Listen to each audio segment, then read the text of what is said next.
Bonjour et bienvenue sur les ateliers de Nelly. Et si nous réalisions un mini-album cette semaine? Avec les beaux jours qui favorisent les grandes balades et les fêtes de famille qui arrivent bientôt, j'ai tout à parier que je vais me retrouver avec plein de jolies photos à scraper. J'ai donc préparé un mini-album cascade qui je pense va vous plaire. On peut y insérer de 6 à 10 photos.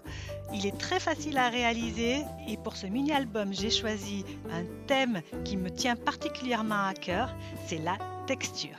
Mais avant de développer tout ça, je me présente. Je m'appelle Nelly et toutes les semaines, je vous offre des tutoriels, conseils et astuces pour que vous développiez votre créativité tout en vous amusant. Est-ce que vous aussi vous aimez rajouter des effets de texture dans vos projets? Moi, j'adore ça.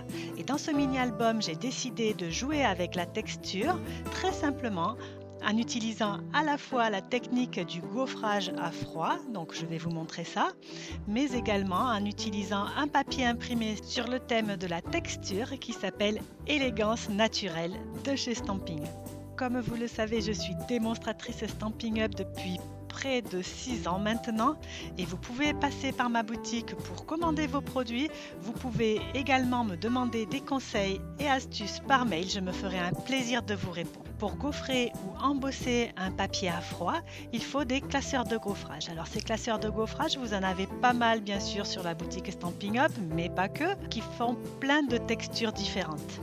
C'est une façon facile et peu onéreuse de donner vraiment beaucoup de volume et de texture à vos papiers. Ces classeurs de gaufrage s'utilisent avec une machine de gaufrage et de découpe et j'ai choisi là deux classeurs différents, un qui s'appelle mur plâtré et l'autre qui s'appelle toile brute. On commence par disposer notre morceau de papier à l'intérieur de notre classeur de gaufrage, puis à l'aide d'un chiffon légèrement humide, j'humidifie légèrement mon papier de façon à ce que les fibres du papier soient un petit peu plus molles et acceptent mieux le volume que va leur donner le plioir à gaufrage. Je sors ensuite ma machine à découper et à gaufrer et je passe le plioir avec la fermeture du plioir en premier dans la fente. L'astuce d'humidifier le papier n'est pas obligatoire, mais franchement, ça fait une grosse différence. Quelques tours de manivelle après, voilà ce que ça donne, c'est magnifique.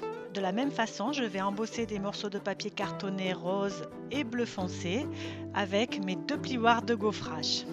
Et je sors ma collection de papier Stampin' Up Élégance naturelle, une collection que j'affectionne particulièrement et que j'utilise beaucoup.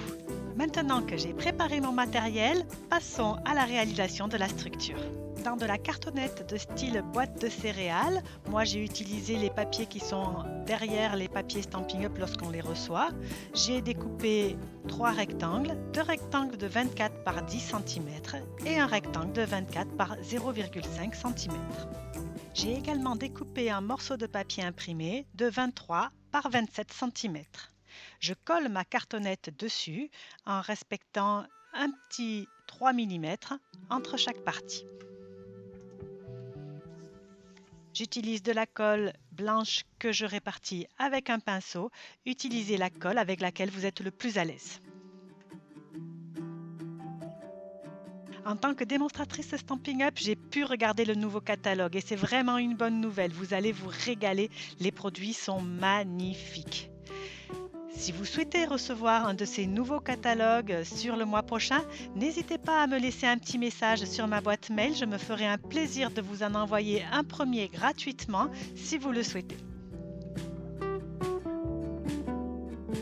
On coupe ensuite les angles en biseau tout en laissant un petit millimètre entre le coin de la cartonnette et l'angle. Ça, c'est pour que la finition soit beaucoup plus jolie.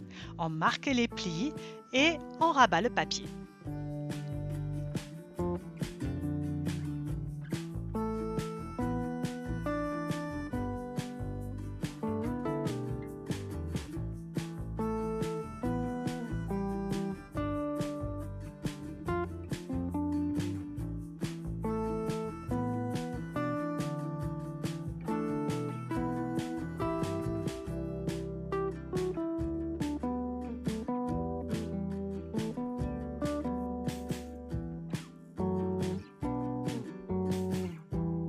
Je coupe ensuite un morceau de papier imprimé de 21 par 23 cm que je colle au milieu de ma couverture. Ce sera l'intérieur de mon mini-album. La vidéo que je vous propose aujourd'hui est une cascade toute simple. Je peux également vous proposer une cascade pop-up avec un mécanisme qui fait ouvrir les pages les unes après les autres. Si ça vous intéresse, n'hésitez pas à me mettre un petit commentaire et je me ferai un plaisir de vous faire cette vidéo prochainement.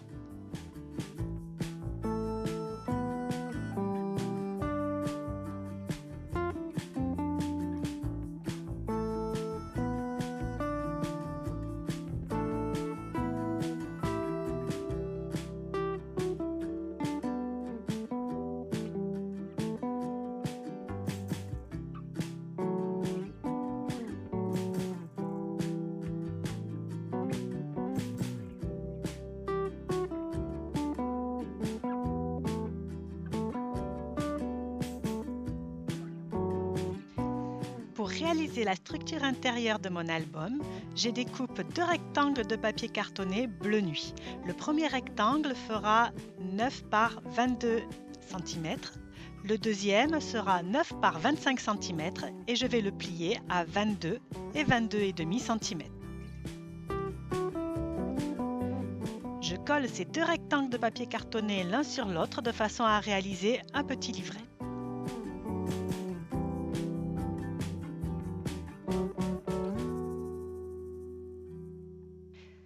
Dans les chutes de papier que j'ai gaufrées, je vais découper des rectangles de 8 par 10 cm que je vais plier à 2 cm. Je vais me retrouver avec des carrés de 8 par 8 cm avec un petit rabat de 2 cm. Je fais donc cette manipulation pour les papiers que j'ai gaufrés, mais je le fais également avec des papiers imprimés ou du papier acétate. Je veux vraiment beaucoup de texture sur ce mini-album et je le fais 7 fois. Pour donner l'effet cascade, je les colle les unes en dessous des autres en commençant par le haut. Je colle ma languette de 2 cm sur la bordure haute et je plie ma cascade vers le bas. Je la remonte ensuite vers le haut et je vais coller à son extrémité la languette de ma deuxième page et ainsi de suite jusqu'à ce que j'ai collé mes 7 pages. Et si comme moi vous voulez rajouter un ruban pour fermer le tout, il faut le rajouter juste avant ça, c'est-à-dire juste avant de coller les rabats. J'ai pas voulu faire les choses dans le bon ordre et je m'en suis mordu les doigts, il a fallu que je décolle une partie de mon projet pour pouvoir les insérer.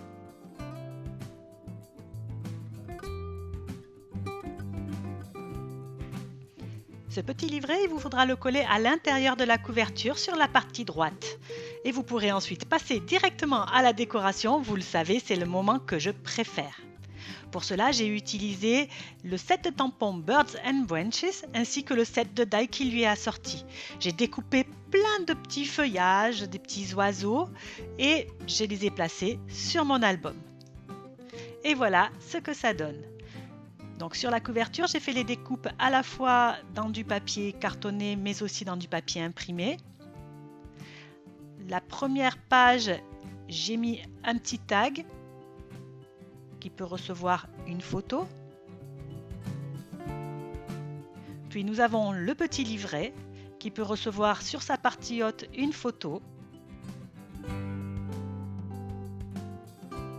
Et lorsqu'on dénoue le ruban, nous avons les 7 petites pages en cascade.